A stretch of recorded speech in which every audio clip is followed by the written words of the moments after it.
Alright, bienvenue à l'avant-dernier jour du défi 2020. Bravo d'être rendu jusqu'ici. Il ne reste plus que 2 jours et on t'encourage vraiment à écrire dans les commentaires qu'est-ce que tu as mis en pratique par rapport au 2020, qu'est-ce qui t'a marqué et partage le 2020 avec tes amis, tes voisins, tes collègues. Et aujourd'hui, on continue avec Pasteur Claude pour aujourd'hui et demain. Alors merci encore d'être là, Pasteur Claude. Ça me fait plaisir. Hier, on a regardé vos premiers pas de comment est-ce que vous êtes venu à Dieu. Et aujourd'hui, on aimerait regarder avec vous la suite des choses, fait que le moment où est-ce que vous êtes senti appelé à devenir pasteur, appelé au ministère, et les premières années où est-ce que vous avez été évangéliste à travers tout le Québec. Vous avez prêché plus de 1000 fois à 50 personnes et moins. Oui. Fait que c'est tellement impressionnant cette idée-là. Est-ce qu'on pourrait commencer par, c'est quoi le moment où est-ce que vous avez ressenti, OK, je pense que là, Dieu m'appelle à aller plus loin. Non seulement à l'aimer, mais à le servir. Ouais, chaque étape, chaque jalon du développement de l'appel dans ma vie est relié avec la prière, est relié avec le jeûne et la prière. Dans la première fois de ma vie où j'ai jeûné, où j'ai décidé de mettre à part un temps de jeûne et de prière, dans la première année aux 18 mois de ma vie chrétienne, j'avais entendu un enseignement, un message là-dessus, et j'ai décidé pendant 3 jours que je vais boire de l'eau et je vais jeûner pendant 3 jours. C'était un week-end où on avait un invité à la petite église où on était.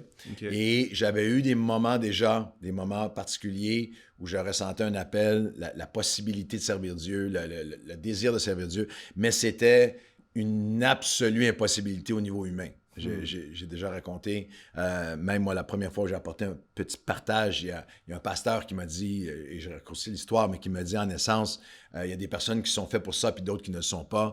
Toi, à cause de ton milieu, comment tu parles, comment tu es, avait même dit littéralement, puis ce pasteur-là, il est encore vivant aujourd'hui. Il s'en est sorti vivant. Non, mais moi, j'ai juste écrasé tant qu'il m'a dit ça, parce que je le croyais, je comprenais ce qu'il voulait dire.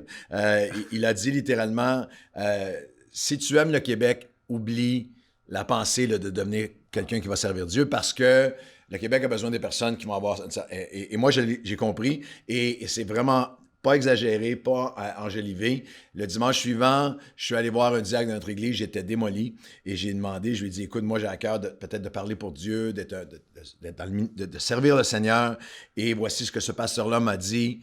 Et lui, le diacre m'a dit, alors j'ai posé la question, j'ai dit, dis-moi là franchement, là, est-ce que tu crois qu'il y a une possibilité pour quelqu'un comme moi de prêcher un jour, de parler pour Dieu un jour, de servir Dieu? Et il a fait... Et il m'a dit, tu sais, dans l'Ancien Testament, Dieu s'est même servi d'un âne pour parler. Wow. Alors, écoute, ça c'était mes paroles. Paroles de vie consécutives. C'était mes paroles de lancement dans le ministère. Et dans l'année qui a suivi, moi, je servais Dieu à conciergerie partout, j'ai toutes sortes de choses dans l'Église. Et on a eu 3 jours avec un prédicateur qui venait d'Angleterre, qui était un excellent enseignant, qui était avec le Seigneur aujourd'hui, qui était formidable. Et il n'était pas connu pour les dons spirituels, mais plutôt pour l'enseignement de la parole, l'enseignant formidable. Et moi, j'ai jeûné vendredi, samedi, dimanche sans dire à personne. Il y avait des flashs. Tu le fais pour Dieu. Et alors moi, mon jeûne de 3 jours était essentiellement pour est-ce que c'est possible que tu te serves de moi? Alors je suis allé à toutes les réunions. Il y avait vendredi soir, samedi matin, après-midi, soir, dimanche matin. Et le soir, la dernière réunion, il y avait une réunion en anglais dans la petite église bilingue. Et je suis allé à la réunion et j'avais une veste rouge sur le dos. Il s'est levé pour apporter la parole très simplement. On était à peu près 70 personnes. Puis il a dit, jeune homme avec la veste rouge, approche-toi. Et moi, je dis, ben voyons, j'avais jamais vu ça dans mon église, il n'y avait jamais personne qui avait fait ça avant, j'étais complètement, je pensais. Et dans l'après-midi, les gens m'avaient dit, lui, c'est un homme quand même là, qui est capable d'avoir une parole prophétique. Et moi, les prophètes dans la Bible, ce que j'avais compris à ce moment-là, c'était, ils dénonçaient les péchés. Les prophètes, ils voyaient des choses que les autres ne voient pas. Alors, littéralement, ma réaction lorsqu'il a dit, jeune homme avec la veste rouge, je dis, oh non, il va... C'est mon tour. Je vais me faire dévoiler. Alors, il m'a dit, viens ici à l'avant. Mais voyons. Alors, terrorisé. Alors, et l'église aussi, hein, l'église était comme, quoi? Alors, je me suis avancé en l'avant, vraiment tremblant. C'est particulier parce que 2 ans ou 3 ans avant, moi, j'étais dans les rues à me battre. Et là, je suis dans une église et le monsieur a dit, tu poses des questions à Dieu. Il y a un appel. Oui, Dieu te dit oui. Les hommes disent non, mais Dieu te dit oui. Il y a un appel sur ta vie. Et toi, tu dis, wow, je te garantis, je me souviens là, de la réaction presque audible de l'Église qui était comme, ouais, bon, comment, quoi? Lui, tu vois, alors je ne cherchais pas une parole, je n'aurais jamais imaginé ça, je cherchais juste que, est-ce que Dieu va me... Alors, des moments comme ceux-là sont des moments scellés par Dieu. Et il y a toutes sortes, et tous les moments marquants de mon ministère de direction sont ancrés dans le jeûne et la prière. Dans le jeûne et la prière, Dieu qui dirige, qui conduit. Les années, tu as fait référence à ces années comme évangéliste. Les 3 ans à mon collège biblique a été un grand apprentissage de prière. Là, j'ai été exposé à prier en groupe, à développer une discipline de prière le matin, à aller prier avant le reste, à prier dans des réunions, à terminer la journée et à faire le choix d'aller vers la prière, d'être exposé aussi à toutes sortes, Éphésiens 6, toutes sortes de prières. Et comme évangéliste, il y a un engagement de cœur. C'est difficile à imaginer pour certains aujourd'hui et c'est pas le lot de tout le monde. Vous avez des enfants, vous allez à l'école, vous travaillez, il y a toutes sortes de... Moi, je prêchais, c'est ça que je faisais pendant 5 ans. Je vivais dans un appartement où sur une période de presque 4 ans, j'avais pas de téléviseur. J'avais un jeune homme qui vivait avec moi, qui était un pianiste qui voyageait avec moi et ma vie était extrêmement axé sur servir Dieu. Et oui, 1000 réunions à 50 personnes et moins, mais des choses qui se sont façonnées pendant cette période-là parce que souvent, je déjeunais avec le pasteur, on parlait, on partageait, et une partie de l'après-midi et du soir, pour la réunion du soir, je me préparais en étudiant, en priant, et 1000 fois, pour arriver le soir, il y a 40-50 personnes et j'y donne tout mon cœur, toute ma vie, je me donne. Et une personne à la fois qui donne leur vie au Seigneur. Et sans savoir, parce que ça, c'est important, les gens disent « Ah oui, tu étais prête à faire ces 1000 réunions-là parce que tu savais ce qui s'en venait, Nouvelle Vie s'en venait, tu vas prêcher à des milliers, tu vas faire des conférences. » J'avais aucune idée qu'il y aurait autre chose que ça. Mais je vais le faire pour Dieu, je me donne de toutes mes forces. Et il y a quelque chose qui a été façonné là, dans le lieu secret. Il y a des directions en prière. Et il y a aussi des moments de prière qui ont déterminé le reste de ma vie. Lorsque, en 1985, David Wilkerson vient au Québec, on me choisit pour être son traducteur, et c'est à l'automne, et moi, je précède sa venue par une longue période de jeûne et de prière pour servir Dieu. C'était une autre époque, mais 5 semaines dans un car, dans un autobus, aux 4 coins du Québec avec David Wilkerson. Et je n'avais aucune idée à quel point c'était pour être marquant. Vous aviez quel âge à ce moment-là? À ce moment-là, j'ai 21-22 ans. Okay. Très récent, c'est 4 ans après votre... Oui, j'ai sorti du collège biblique et c'était une des premières choses qui m'a été proposée. C'était vraiment permis par Dieu parce que j'étais capable de traduire de l'anglais au français. Et je me suis retrouvé à cet automne-là avec une offre d'aller aller apporter la parole, me joindre à une équipe pastorale d'une église américaine.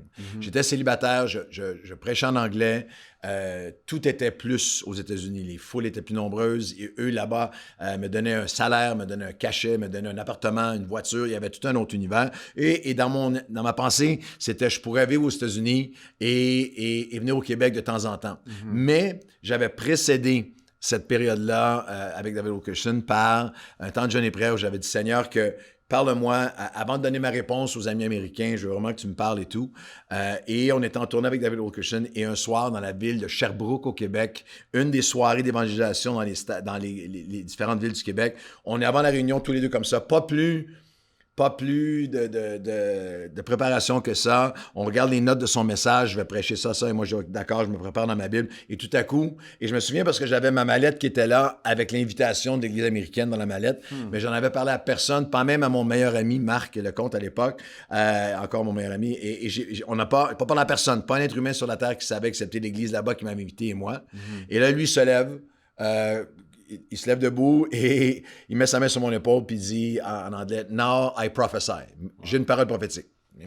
Et là, il dit « Il y aura des voix pour t'attirer loin du peuple francophone, du peuple du Québec. Et là, moi, il y avait une onction très puissante. Je me suis mis à pleurer et il me dit, si tu y vas, tu me serviras.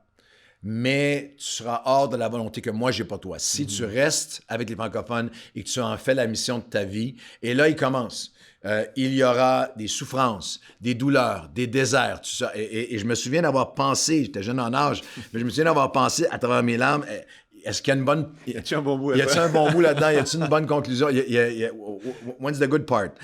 Et il a dit, mais il vient, et c'était difficile à ce moment-là, personne d'entre nous pouvait l'imaginer, mais il vient une vague sur la francophonie. Il y aura un mouvement dans la francophonie, du Québec vers la francophonie, et si tu marches dans mes voies et tu restes près de moi, tu seras au centre de ce mouvement.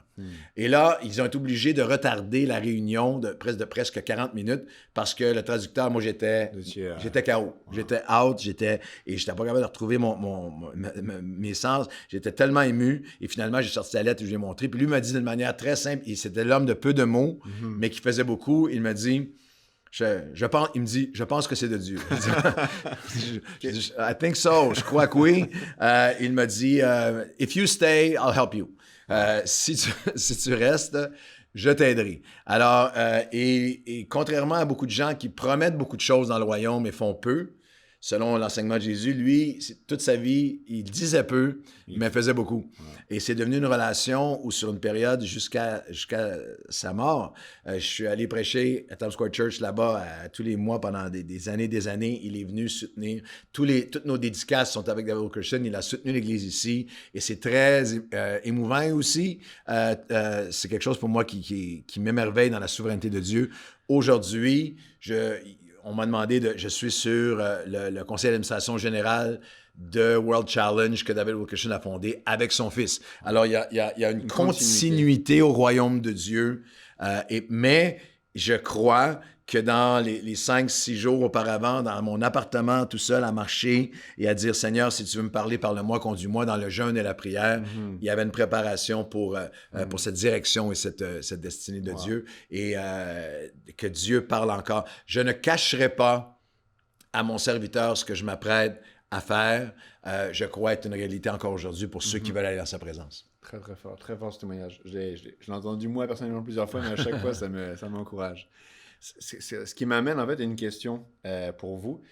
Même à travers ce que vous avez dit, David Wilkerson, l'idée il va y avoir des défaites, il va y avoir des douleurs, ça va être difficile. Une des choses qui me marque chez vous, on en parlait à la journée d'hier, c'est la stabilité. Et une autre chose qui me marque chez vous, et qui nous marque à nous qui marchons avec vous, c'est que vous ne vous laissez pas décourager. Je pense qu'il y a des choses qui doivent vous décourager, vous êtes humain, mais quand je vous regarde, je pense au verset « Celui qui se confie en l'Éternel renouvelle ses forces ». Comment est-ce que vous pourriez dire à celui qui va nous écouter, voici comment renouveler tes forces. Comment est-ce que vous, lorsqu'il y a une nouvelle, c'est sûr que ça vous attend, comment est-ce que concrètement vous renouvelez vos forces? Est-ce que c'est la parole? Est-ce que c'est la louange? Comment est-ce que... Ouais. Je crois, encore une fois, je veux dire qu'il y a eu un développement. Il y a un développement sur des années et des années. La capacité de porter la charge, la capacité de ne pas être découragé, comme le texte d'Ésaïe que tu as cité, de marcher, de ne pas se fatiguer, même les plus forts, même les plus jeunes, ceux-là, ça se fatigue, mais ceux qui se confient à l'Éternel renouvellent leur force, prennent un envol, comme les aigles, ils marchent, ils ne se fatiguent pas, ils courent, ne se lassent point. Alors, c'est quelque chose qui s'est développé au fil des années, mais pour moi, une des clés, c'est le rôle de la parole de Dieu dans ma vie de prière. Je crois, pour avoir apporté la parole dans une 50aine de pays maintenant, à travers toute la mosaïque évangélique, là, tous les types, qu'il y a souvent presque deux clans. Le clan des charismatiques pentecôtisants qui prient, des prieurs, et la parole, nos amis évangéliques qui sont fondés l'étude biblique, comme si, d'une manière bizarre, comme si c'était presque un ou l'autre, ou presque. Alors, et souvent, il y a dans les faiblesses doctrinales et tout ça peuvent être dans le clan de ceux qui sont les plus mysticaux, alors que je crois que le désir de Dieu est que dans notre vie de prière, la parole soit intégrée. Alors pour moi, de manière très, très, très pratique, chaque temps de prière est un temps, ma vie dévotionnelle en est une où à chaque jour, À chaque jour, j'ai des endroits de prière, des moments de prière. Il y a beaucoup de jours pour moi qui sont commencés en prière et vers la fin de la journée, même souvent avant de retourner à la maison, même quand j'avais des jeunes enfants, il va y avoir un temps là, où je retourne à la parole, à la prière. Et la parole de Dieu, les textes de la parole de Dieu qui viennent fortifier mon âme, qui viennent face aux épreuves, face aux tempêtes, face à l'homme ne vivra pas de pain seulement, mais de toute parole qui... Alors pour moi, à travers toutes les épreuves de la vie, au quotidien, il y a des paroles que Dieu donne. Il y a des paroles que Dieu me donne alors que je lis la Bible depuis plus de 40 ans. Il y a des paroles qui deviennent vérité pour moi, qui deviennent fondement. Et la prière me rend capable de choisir la promesse de la parole pour aujourd'hui au lieu de ce que mes yeux voient, de la réalité, de tout ce qui est autour. Et de prier les Écritures. Je ne sais pas combien de centaines et centaines de versets j'ai mémorisés et intégrés, mais une large portion de ma vie de prière, et je prie la parole de Dieu. Alors, il y a de toutes sortes de façons. C'est pas tout le monde qui va être alimenté de la même façon. Pour moi, il y a des modèles de prière que j'ai adoptés il y a longtemps. Il y a des jours où je prie pour certaines choses. Mais la parole de Dieu, déclarer la parole de Dieu, je déclare le fruit de l'Esprit pour ma journée presque à chaque jour. Wow. Car le fruit de l'Esprit est, voici maintenant dans quoi je vais marcher, Seigneur, aujourd'hui, par ton Esprit. Esprit de Dieu, voici maintenant dans quoi je vais marcher aujourd'hui. Dans mes actions, réactions, attitudes, paroles. Il y a ce flow où la parole de Dieu et aussi, encore une fois, au quotidien, pour des personnes, pour moi-même, je tiens depuis maintenant, je crois, plus d'une vingtaine d'années, je tiens un journal. Je n'ai jamais de moments de prière sans la parole et jamais de moments dans la parole sans écrire. Ça va être sur votre tablette, ça va être sur votre... et moi, j'ai des cahiers entiers de mon propre commentaire biblique, mes propres journaux de dévotion, mes journaux de jeûne et de prière. J'ai 25 ans de petits cahiers de jeûne et de prière. Qu'est-ce que Dieu a dit? J'ai développé au fil des années, et pour tous ceux qui sont dans le ministère plus pastoral ou de prédication, nous avons tous à développer d'essayer de faire la différence entre lire la Bible pour trouver le message et voir, ça serait bon pour le prêcher, ça serait bon pour le... Et qu'est-ce que Dieu me dit à moi? Et c'est un apprentissage de vie. Alors, mais pour moi, une des façons qui m'aide, on est très pratique, c'est que mon étude biblique pour mes messages, j'ai des journées qui sont consacrés à l'étude biblique. C'est le jeudi après-midi, c'est le vendredi, c'est le samedi toute la journée. Je suis dans mes études pour la prédication. Mais mes temps dans la parole de Dieu sont sur des modèles de lecture. Un proverbe par jour, tous les jours de ma vie. Je lis les proverbes, donc, 12 fois dans l'année. Je lis un psaume par jour. Je lis la Bible en entier à travers différents modèles de lecture biblique. À tous les ans, je lis le Nouveau Testament 2 fois par an. C'est à peu près 1 heure par jour. Et dans ces lectures-là, toujours en écrivant, toujours voici ce que ce texte, voici ce que Dieu m'a dit aujourd'hui,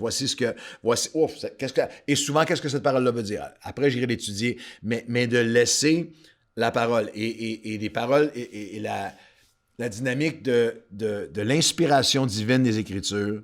Pour moi, depuis 40 ans, cette Bible que je lis depuis toutes ces années continue d'être une parole vivante qui me parle. Avec des versets que j'ai déjà lus, il est rare que je lis une page de la Bible que je n'ai pas une idée de ce qui s'en vient après 40 ans à la lire. Mais c'est quelque chose qui est miraculeux, qui est pour moi sans cesse renouvelé, qui est source d'émerveillement. Je donne un autre moment qui est quand même particulier. J'ai parlé de la tentation d'aller vivre aux États-Unis, mais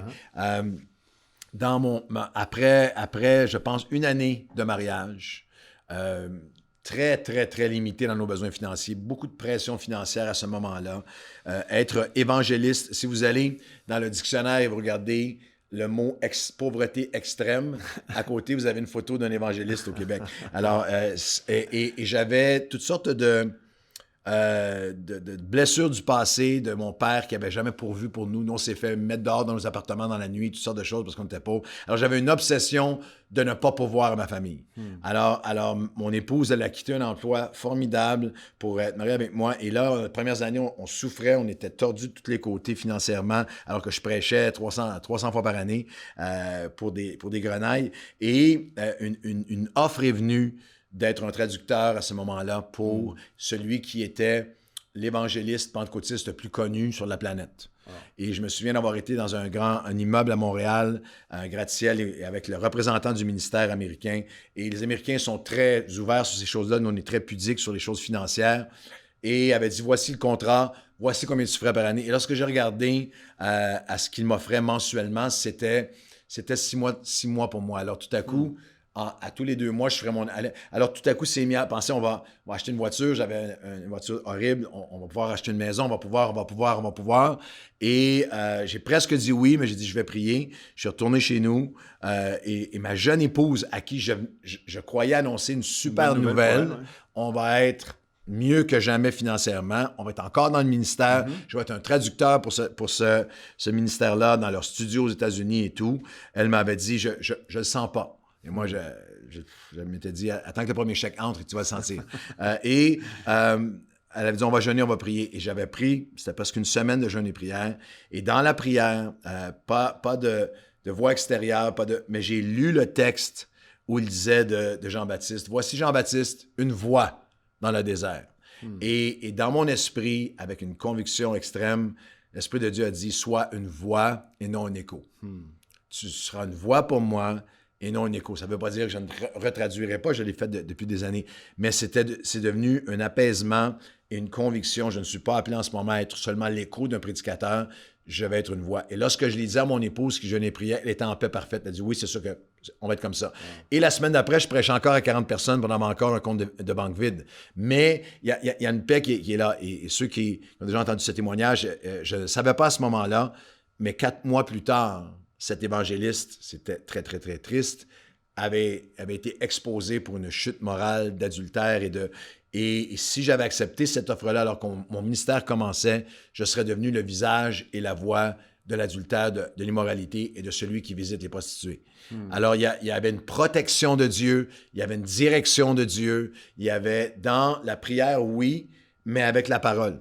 Et à chaque jour, semaine et mois et année de ma vie, dans mes temps dévotionnels, la parole de Dieu et le psaume 119 est une lampe et ce n'est pas un phare pour les prochains 25 ans, c'est une lampe à mes pieds. Wow. Aujourd'hui, c'est une lampe à mes pieds là, pour la prochaine étape et il y a un sens de direction, de protection, d'inspiration, de vision dans prière et parole ensemble. Wow. Habituellement, j'ai un rôle d'intervieweur. Là, je suis plus en spectateur. Ouais, je cherche à être l'invité le plus facile à interviewer du monde. C'est vraiment fort. Puis de ce que vous décrivez de jeune qui vient à Dieu, à ensuite évangéliste, à ensuite jeune marié, votre réflexe a été on va dans la prière, on va dans la parole. Votre épouse qui dit on va jeûner, on va prier. C'est devenu un mode de vie, c'est la normalité. Puis hier, pendant le message, vous disiez je prie que pour vous, cette année, les gens, que la prière ne soit pas votre dernier recours, mais votre première réponse. Puis ça que je trouve fort dans votre témoignage, c'est que la prière, c'est votre logique. Okay, mais maintenant, c'est ça qu'on fait. Je suis en panique, il y a des attaques, ou alors il y a une décision à prendre, on va jeûner, on va prier. Puis c'est de revenir des fois à cette simplicité. Ouais. Et en tant que les chrétiens d'aujourd'hui, on est plus éduqués, on peut voir plus de choses, on peut entendre plus de messages, on est très informés, mais de retourner à cette inspiration, on va jeûner, on va prier, cette simplicité-là. Oui. Qui va nous parler. Pour nos vies, dans chaque aspect de nos vies, les gens seraient surpris, mais Chantal et moi, on a été des années avant de pouvoir acheter une petite maison.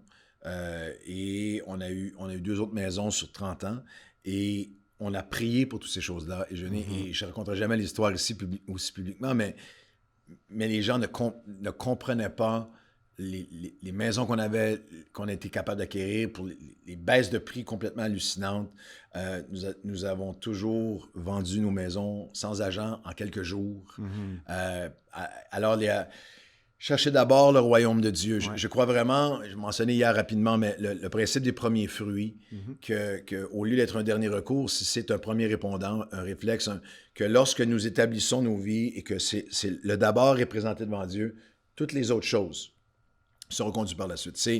C'est le secret absolu et ultime de la direction de nouvelle vie. C'est que toutes les décisions que nous faisons se font dans le jeûne et la prière depuis 27 ans. Il y a une confiance qui s'est bâtie par les gens entre le peuple et nous et le leadership de l'Église depuis le tout début avec une poignée de personnes jusqu'au milieu aujourd'hui. Parce que par la grâce de Dieu, chaque projet présenté, c'est réalisé. Chaque projet. Et il y avait une main de Dieu qui conduisait, une provision de Dieu. Mais ce qui est souvent oublié ou sauté, c'est le jeûne, c'est la prière, c'est les gens d'affaires qui sont réunis avec les pasteurs et on jeûne et on prie et on cherche Dieu et Dieu dirige et Dieu conduit. Alors, il y a vraiment, oui, c'est une partie intégrale. L'histoire de ma vie, l'histoire de mon mariage et l'histoire de nos enfants, l'histoire du futur, du présent, et passé, présent et futur nouvelle vie, commence et se termine avec « Nous étions en jeûne et prière lorsque... » Merci beaucoup pour ce partage-là encore aujourd'hui, Pasteur Claude. Et j'ai envie qu'on se laisse sur cette parole-là. Et si toi qui regardes les vidéos, tu étais à l'approche d'une décision, un déménagement, un nouvel emploi, mariage, quelle que soit la décision, et si aujourd'hui tu décidais, je vais jeûner, prier, je mets Dieu à l'épreuve, puis c'est Dieu qui va me répondre. On se laisse là-dessus. On se voit demain pour la dernière journée du Nova.